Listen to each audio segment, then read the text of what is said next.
Hey guys, what is up? It is January 15th, 2021. Haven't done a video in a while, so kind of been off my game, especially as it applies to real estate. Mostly because it's depressing what's going on here in the market, and I know I promised to do a video, talk about some of the things that are going on in the market. The market that's on fire, when it's really crazy. And when I say crazy, it's like seven different personalities type of crazy. So let us get into the numbers, okay? So in this video, I'm going to talk about, everybody's talking about the housing crash, all those hot topics, whatever, okay?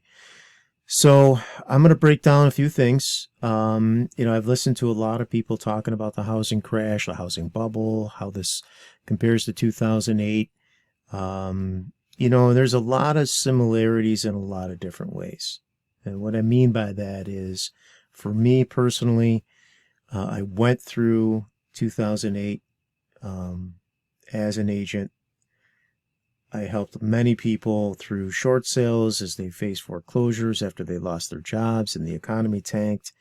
Now, some of those things are almost the same as what we're going, the same storyline is coming through, right? People are losing their jobs, and they're not able to find another one. Now, when this pandemic started, I'm going to talk about jobs for a second. When this pandemic started, everybody was complaining. Oh my God, people are getting $1,000 a week for just sitting home on their ass and blah, blah, blah. If you've noticed, you're not hearing a lot of that anymore because as time has gone on, more and more people have become unemployed and more people cannot pay their bills and more people cannot pay their mortgages and more people cannot pay their rent. So those people who are complaining about other people and are now in the same position because they don't have a job and they need to rely on unemployment are starting to realize that, hey, there aren't any jobs out here, especially when restaurants are closed, bars are closed. There's processes and things that need to take place for hair salons, things like that. So when those things happen, and when restaurants and entertainment and those things run at 50% capacity, then, how can a business owner afford to pay their staff when they're only running at 50%? I mean, they're barely making ends meet as it is. All right. So anyway, I digress. But that is going to be a factor. The other thing to consider, and I'm going to get into our local market, the other thing to consider, and a lot of people don't, because, here in the United States, we're like on an island, right? We think that our economy is untouchable, jobs are untouchable, and, we tend to forget things that have, 10 years or older. I don't forget what 2008 brought. For me as an investor, I had a portfolio property that I lost. And I have about 3 or 4 stories of other investors who went down the same road that I did for different reasons. Now, one of those reasons that I'm starting to see pop up now is that for investors, it's very important to keep a bankroll. And what I mean by that is money in supply, being liquid, able to cash out, refi, and move that money forward to perpetuate their business. And if they buy a property, it's worth X amount of dollars. They want to cash out the liquidity in that property so that they can acquire more property. That's how the game works. Well, everything can come to a sudden stop when the bank decides that they're not going to loan out any more money. And that's what's starting to happen now. Portfolio loans, depending on the credit worthiness of the investor, and if they meet certain requirements, most times they're not getting that liquidity that they had before. So that is another factor it's another effect on the market. When things, what we're going through right now, guys, in the market as a whole is illiquidity. Okay, so I'm getting a kind of high level, and then I'm going to talk into how that applies to this market. And I'm looking at these statistics for 2020. Congratulations to the agents that had a stellar year and their top year. And I don't know how you did it, because I'm looking at the active listings on a monthly basis, and it's anemic at best. Anemic at best. But I'm not taking away anybody's thunder. You guys did a great job. This was a tough year, facing a pandemic, facing things that we had no idea how we were going to do it. We just got together and we just stumbled through it. We made our way through it. We helped some clients achieve some dreams, a dream of home ownership. And I promise you that there is really nothing more rewarding than to take somebody as a stranger, take them through the entire process, and fulfill their goals of home ownership or achieving their dreams of making a move from one place to another. They end up being their family. Okay? Shout out to my clients this year, last year, that I helped do that. You guys are like my family. Okay? So that being said, the reason why I make these videos, guys, is because I want you to be informed. Every person that I come across, I want them to be formed in an objective way. I talk about the facts. I give a little bit of my opinion based on the facts, but I want to forewarn you. These are, a lot of people are out here basing their opinions as facts. Your opinion is not a fact. The numbers are the numbers, and then you can make an educated hypothesis based on those numbers, and that's what I want to do. Okay? So today, I don't know why, but I wanted to take a look at what's going on in the inventory. Okay?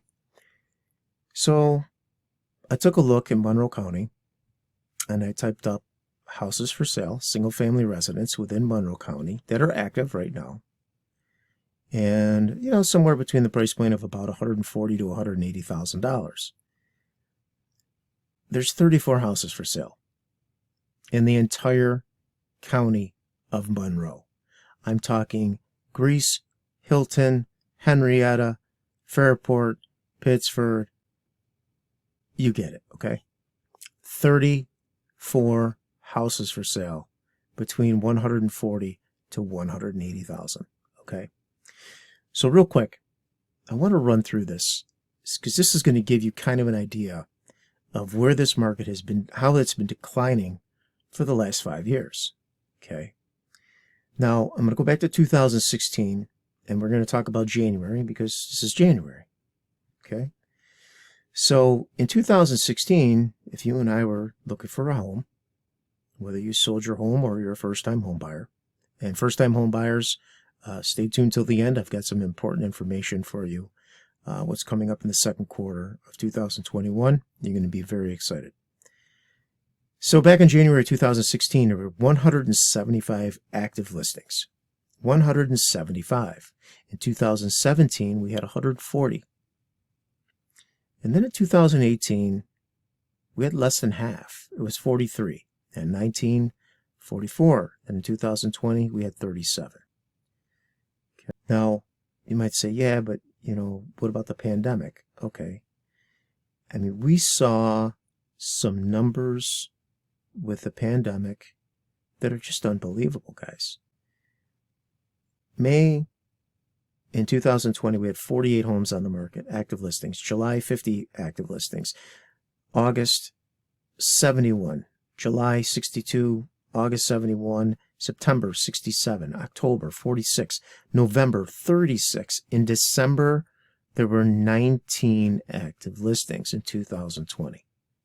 19. Okay. So I'm going to talk about the struggles for the first-time home buyer. I'm going to talk about the struggles for any home buyer, especially if you're selling your home and you're moving to another home. The logistics that surround that are very complicated, and they need extensive conversations. They need to be laid out in a way that's understandable and how it's going to work, why you need to sell your house first, and then what's going to happen later. And I'm going to let you know ahead of time if you were my client. And these are the conversations that need to be held. And they need to be had so that you have the right expectations. You're probably going to lose an offer. You're probably going to lose more than one. Okay? When there's 36 homes on the market, guys, in the entire county of Monroe, 36 active listings between $140,000 and $180,000, you're probably only going to be looking between $160,000 and $180,000. Okay? And there's not a lot of houses that are available at that price point. So when the cream puff comes on the market, everybody wants it. Why do you think, guys, these houses are selling for $40,000 and $50,000 over asking price, $30,000 over asking price, cash, no inspections, no nothing, quick close if they can?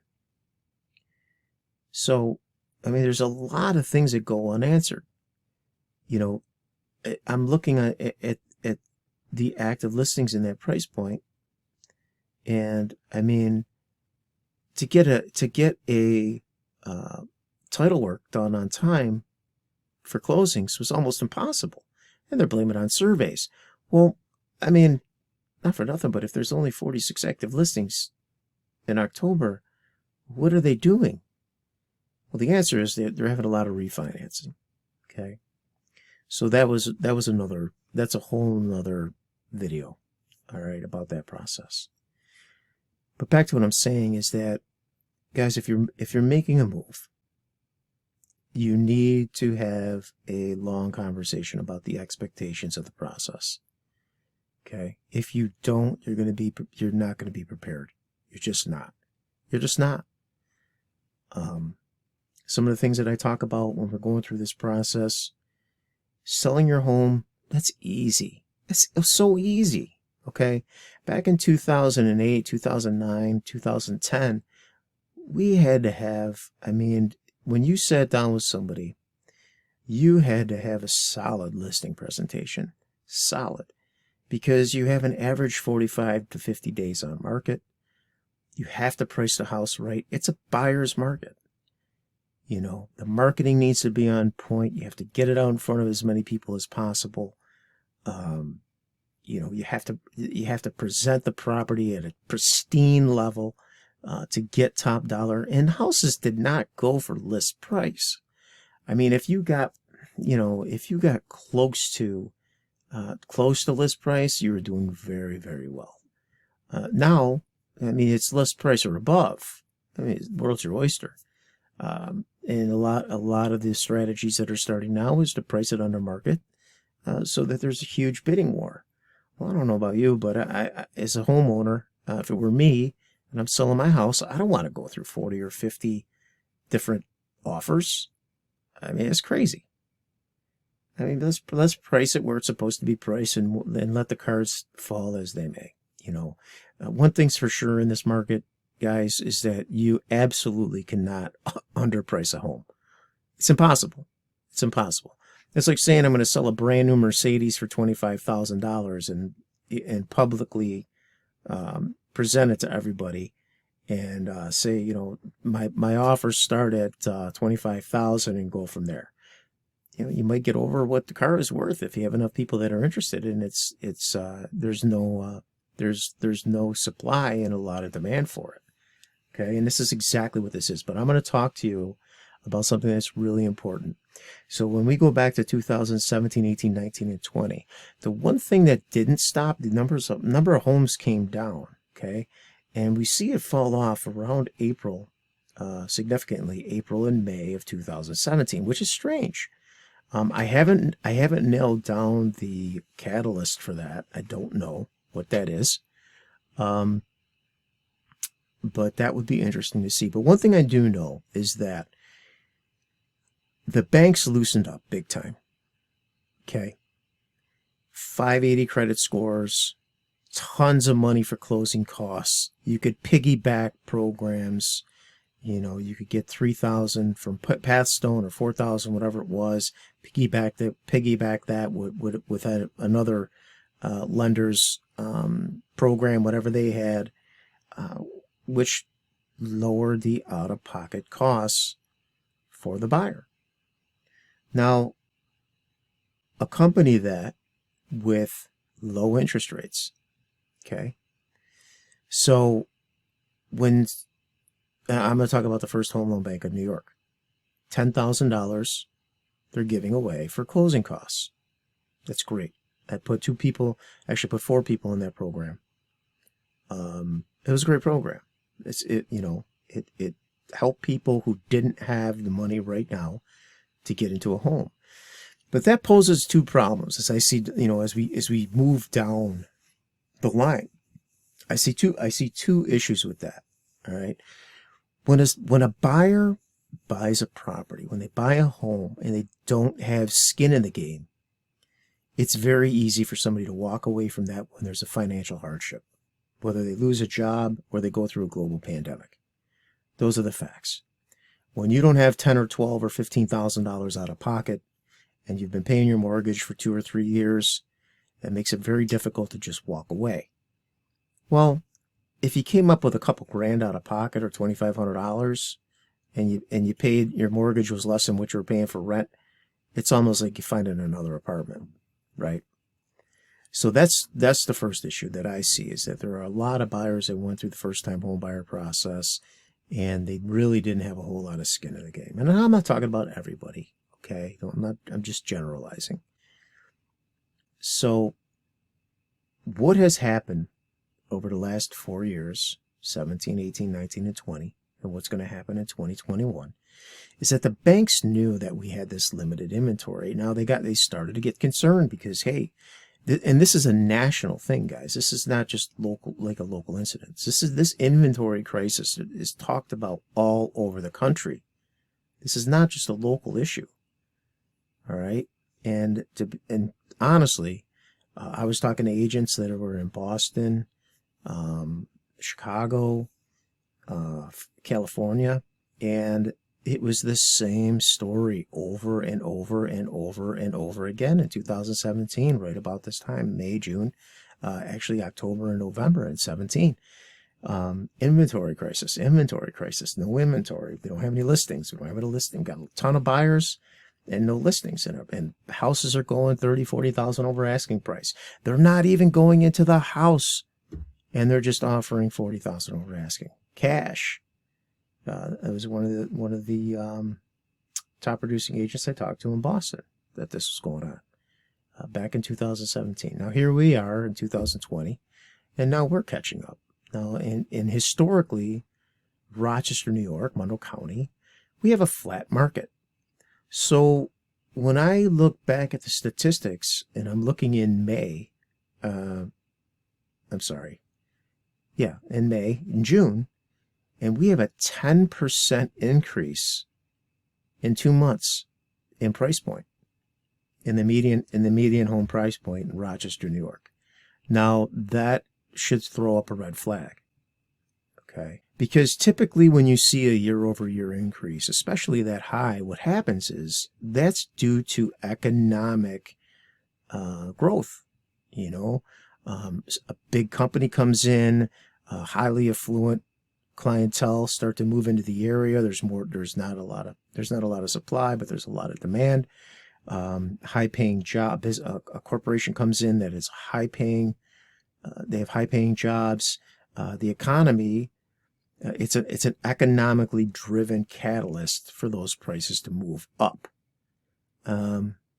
Guys, here, I mean, let's be real. The top 2 employers in Rochester, New York is a grocery store and a hospital. I mean, those are the top 2 employers in Rochester, New York. And we've got median home values increasing 10% in a matter of a couple months. So back to how this is happening. So these banks, I want you to think about this for a second. So these banks are offering first-time home buyer programs, which are a huge driving force in this market. And I'm just speaking locally. Especially when you're giving away $10,000. Now here, rent $1,300, $1,400, $1,500. Okay, well, interest rates are low, and I'm going to give you a bunch of money. Why would you rent something when you can buy it. And, if you think about it, guys, your home is appreciating at like 5% year over year. Your home's going to be worth 15% more than it is now in a matter of 3 years. It's crazy. Why would you rent? I mean, it absolutely makes sense to buy. Problem is, there's no inventory. So what ends up happening is you have all these buyers that go into the buyer's pool, right? And I'm just gonna throw out a number. I talked to one of my local lenders back when the First Home Buyer Dream Program was back in operation again, and there were 3,000 applicants. 3,000. Now I know not everybody's out actively looking, but just use that number. So you have 3,000 buyers in Monroe County that are sifting through 50 houses, 40 houses. And then you have people who have sold their home and now they need to buy a home, okay? Because they're going to be closing in 60 days. So what are they going to do? Now they're up against people who have no skin in the game. And now all they're doing is buying a payment, because in their mind, 160, 180, 190, as long as we're approved for that, we can swing it because the interest rates are so low. And we're getting all this free money for closing, so nothing's coming out of pocket. Now, the person who has sold their house and is in direct competition with that person that's in the first-time home buyer program with no skin in the game is using their equity from their home to pay down some of the cost. Okay. And some of the people that have sold their home are actually in an all cash position because they have all that equity, which makes it even more of a battle, for lack of better words, to get the offer accepted. So now you have people who are in this program, the First Home Buyer Dream Program, who are getting a ton of money, and they have a very strong offer that's written. And then you have another offer that comes across the table for more money, and it's cash, and they've taken out any exit strategies by removing the inspection contingencies. Well, that offer wins. So now first-time home buyer back in the pool. And the reason why it wins, if you guys aren't clear on how that offer wins, a cash offer wins because it's a cash offer. There's no appraisal. If there's no inspection, there's no second round of negotiations. It's basically it's like buying a car. That's the car I want. I'm paying cash. You buy it. You sign the paperwork. They give you the title, and you're on your way. Okay. Obviously, there's more of a process to that, but basically, on the finance side, it's that simple. You bring a check to the closing table, and that's that. There's no bank appraisal that needs to be done, and if they waive inspection, there's no inspection that needs to be done. It's just the attorneys getting the title work done, dotting the I's, crossing the T's on that, and then signing the paperwork. And that's that. So the first-time home buyers, they end up back in the pool and into the next round, and the next round, and the next round, and the next round, and you just keep going around the mulberry bush till you finally get an offer accepted. But in the meantime, the conversations, like I said before, are the same conversations that they were back in 2008, 2007, 2006, just before we had the Great Recession. And these conversations were, how much money can we get, Frank? How much are we approved for? Can we get more? Can we spend all of it? There is not one buyer that has bought a house in the last 3 years that has said, absolutely not. My payment, I'm not paying more than $150,000. Now, the conversation starts like that, but once we start seeing what's on the market for 145 and 150, the first thing is it's just not what they're looking for. And then the second thing is it's not 140 or 150 because it gets bid up to 160, 170. So then we start looking at 170 and we're moving up now accordingly to 185, 190. All right. And that's just the reality of it. Okay. So the point I'm trying to make, guys, is that the banks have falsely inflated the numbers in this market by creating a huge demand by free money, low interest rates, and a low threshold or of credit and standards, lending standards, so that people can go into the marketplace and buy these properties. When you have depleted inventory, and they know this, banks are not in your favor, guys. They don't care about you, okay? They care about money. A bank is money. It's all about money. That's it. So if you were a bank, think about this. Well, we got a big problem. In May of 2016, we had 367 loans that we processed.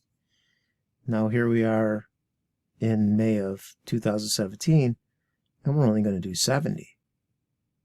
So if we're only going to do 70 loans, we have to create, now I'm not saying they did this, but I mean, if you were a bank, think about this. And we're going to have to create a little more demand for the market. Well, how do we do that? Well, let's start giving away. So we got to entice more people, get out of the market, buy more houses. Maybe people will, because there's a demand for people to buy houses, the people that are in houses will sell to those people because they're getting top dollar, and then they'll figure it out, and hopefully it perpetuates forward. It doesn't. It doesn't. And this year is going to be worse than last year. Okay, here we are in January, same story. 34 active listings in January. Come on. What are we going to do, guys?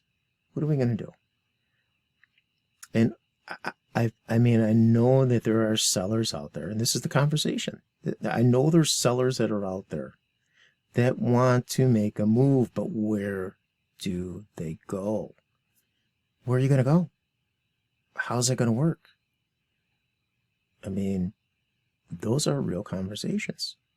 And it's a conversation that really, really needs to be had in detail, in depth. A lot of the homes they're selling, they're vacant homes, they're estates maybe, people moving out of state, people leaving, cashing out. Believe me, we need that inventory. We really, really do. And, it's tough, man. It's going to be a tough year. Now also take into consideration the economics of this. So this is where, people start talking about a housing crash, the housing bubble, and this is why. We're going to talk about this now. Well, you've got 4 million homes that are in forbearance, okay, facing foreclosure. So what does that mean? They're just kicking the can down the road, guys. I don't know if you're aware of it or not, but you have 6 months of forbearance. You can do another 6 months of forbearance. They implemented that to those people who haven't paid their mortgage. They can do another 6 months. Well, here's the thing. Even if they can pay their mortgage, they're going to kick the can down the road too. Don't worry about it later. Well, the problem is when it comes time to pay the piper, and they have to pay their back payments, and then probably a little bit of interest, maybe a penalty. Well, if they couldn't pay it before, guys, they can't pay it now if nobody's working. This is a global, this is not local, it's not in the country, this is a global pandemic. It's global, which means global economies are shutting down. And what happens, unfortunately, is that the waves of economic distress lap the shores of the U.S. It just happens a little bit later. And these are the things that are going to happen. A lot of people talking about the stock market crash. Is that going to crash? Is that a bubble? Well, one of the indicators there is the dollar is starting to rise. As the dollar rises, the market falls. The dollar was up significantly today, and this is the first red day that the market's seen in a while. Is it going to last? Who knows? Who knows? The stock market is so disconnected from the economy, it's not even funny. I mean, we had earnings report yesterday that said that almost a million new million new people applied for unemployment. Almost a million people applied for new unemployment benefits. That's a scary number, guys. Like, we're a year into this pandemic, and we're still at like 20 million people unemployed. Now, you've got households, unemployment has been cut in half. And you've got basically some households where there's only one income that's supporting both. And they can't afford the mortgage. The mortgage is in forbearance. Well, if Johnny can't get a job because businesses are going out of business, it's not going to be looking good, guys. And not only that, there's $70 billion that's owed in rent in the U.S. That means that the people that own those properties, the investors, are $70 billion in the hole. They haven't been paid. That means if they have a mortgage or they have a note on the property, they're not paying that because they're not getting paid. And the banks have tightened up. They can't perpetuate their business, even if they're liquid in some of the properties. They can't move forward because they can't cash out. They're tightening up now. Now, if there's a silver lining to any of this, the good news is that there's equity in these homes, right? We've seen a falsely inflated market for the last 4 years. It's going to be used to an advantage on some levels. Because if you think about it, the way foreclosures work, guys, even if they foreclose on those that have been in forbearance for a year, it's not something that's going to happen overnight because you got 4 million people or more that are going to be ending up in foreclosure. Well, how long does it take to process that whole thing? It's going to take at least a year to 18 months to catch up to, finding the homes and going through the process, going through the courts. And now that there's a second strain of the virus, who knows what that's going to do to the court system? But all in all, guys, this is just going to get kicked down the road further and further and further. So the biggest concern, I think, for a lot of people was that, they're going to have inventory that's coming into the market lower with a lower price point because it's a foreclosure, which will pull their market value down. I mean, it's kind of what we saw back in 2009, 2010, is because of all the foreclosures. It affected the average market price. So anyway, back to what I was saying about the silver lining. If there's a silver lining in this, is that there's equity. So there is a short sale option. And I did a lot of short sales back in 2008, 2009. And guys, if you're behind on your mortgage and you want to talk about some of these things, please reach out to me. I'll give you some advice at no cost on what you can do and what your options are. Anyway, there may be an opportunity if you are behind on your mortgage and what you're facing.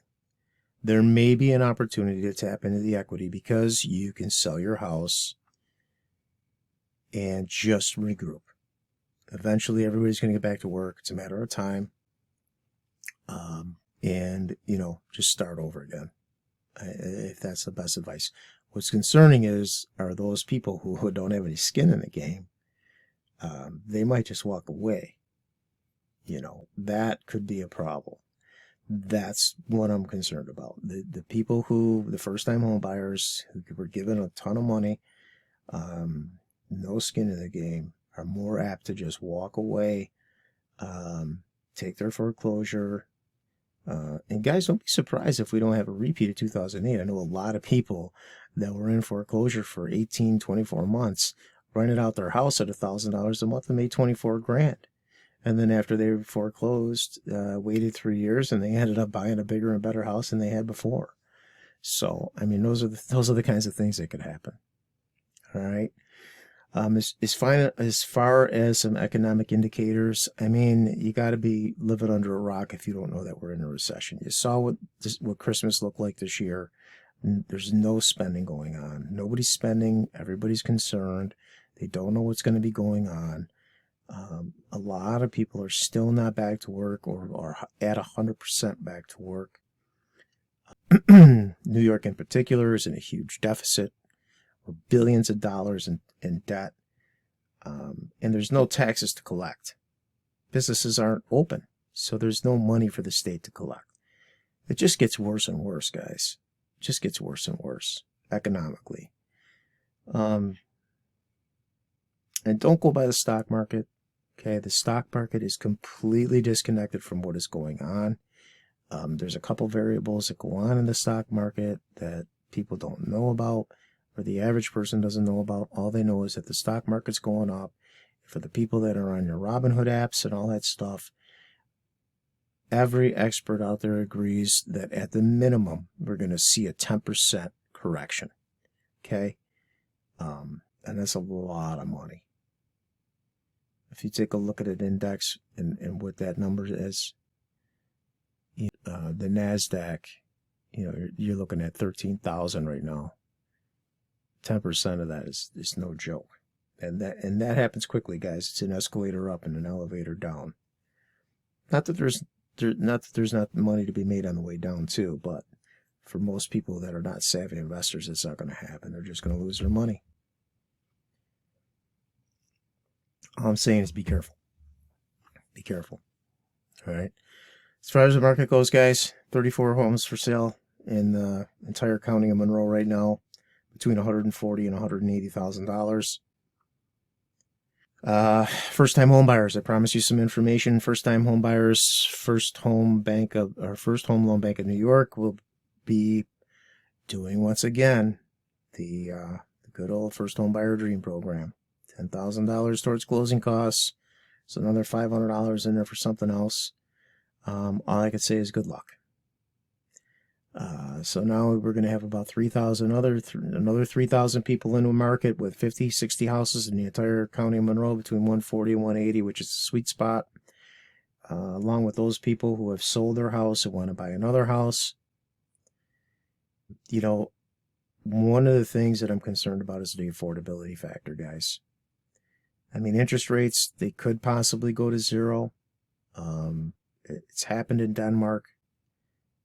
Could it happen here? I don't know. Maybe in time, depending on the economy, inflation, and all those variables. But I mean, economically, if the banks tighten up, things could change. Things could change, but I don't think they're gonna. I don't think they're gonna. Now, I do know that banks are not lending as freely as they were before. And if something happens in the market and banks really tighten up, you could see a big swing. You could see a big swing. If people don't qualify for mortgages anymore, that takes a lot of the buyers out of there. It takes out a lot of demand. It takes out a lot of demand if you don't have people that are qualified for mortgages. If they start increasing things to like 10% down instead of 3%, 3.5%, they change that to 10 or 15% down. Higher credit scores, nothing less than a 680 or a 650, 680, and a significant amount of money down, especially with what's going on now. People haven't been paying their bills on time. People have been, moving off their car payments. Their credit's kind of shot. Missing a few credit card bills. So if they tighten the standards, it could make some changes. It could make a difference. And quite honestly, I think it would be good news. I think it would help to bring about a somewhat of a balanced market. Somewhat of a balanced market. And I think if we have a little more balance in this market, you'll start to see a lot more homes for sale. If there's more inventory available and less demand, and people feel confident that they could sell their house and buy another house, without having to battle with 15 or 20 offers and going 30, 40,000 over asking price and maybe get something better than they have now. Maybe. I think that would definitely open things up. Now, that's going to bring home prices down because the only thing that's bringing them up is having a low number of supply and bringing in all these buyers, throwing them into the pool and driving these property values up. So we'll see what happens, guys. It's going to be interesting. It's going to be interesting. Anyway, I hope you're well. Hope the family's well. Guys, if you know anybody that's looking to buy, sell, or invest in real estate, please give me a call. If you know anybody who may be a first-time home buyer, guys, first-time home buyer, just so you're clear, somebody who hasn't has not owned or been on title for a property for the last 3 years, you are now considered a first-time home buyer. Okay? And there are benefits and perks that are associated with that. Talk to me, and I'll tell you what those are. I've aligned myself with the best people in the business, my power team. I have the top lenders. I've vetted the best of the best. I have the top lenders. I have the top attorney. I have everybody to get you to the closing table on time, along with me, with my marketing strategy, getting the best possible price, terms, and conditions, and, helping some good people make some great decisions. All right? Okay. Anyway, guys, if you know anybody looking to buy, sell, or invest in real estate, please have them give me a call. I'll spend 10 or 15 minutes, high level, talking about what to expect here. It's very, very important. Okay? Again, Frank D'Ambrosia. Talk to you soon.